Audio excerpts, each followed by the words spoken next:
I love good looking rice bowl because normal দিন হোক বা ডায়েটের দিন একটু রাইস না রাখলে আমার ঠিক মনটা শান্তি হয় না। তো হার্ব রাইস বানিয়ে নিচ্ছি খুব তাড়াতাড়ি।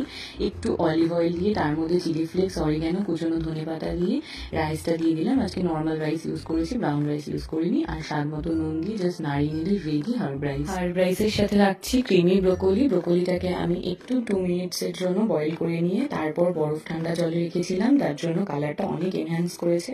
এবার কড়াইয়ে অল্প অলিভ অয়েল দিয়ে তার মধ্যে পনিরটাকে একটু সটে করে নিচ্ছি। আর এখানে যে ভেজিটেবলসগুলো আছে এগুলোকেও 1-2 মিনিটের জন্য কুক করছি, চিলি ফ্লেক্স, স্বাদ মতো নুন আর গোলমরিচ দিয়ে।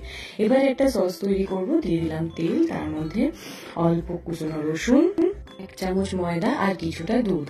অ্যাড করেছি অল্প সিজওয়ান সস, এটা অপশনাল, দিতে পারো নাও দিতে পারো। তারপর আমি সটেড ভেজিটেবলগুলো দিয়ে জাস্ট 1-2 মিনিট কুক করে নিয়েছি। দেখতে যতটা সুন্দর লাগছে খেতেও কিন্তু ততটাই ভালো। বাই।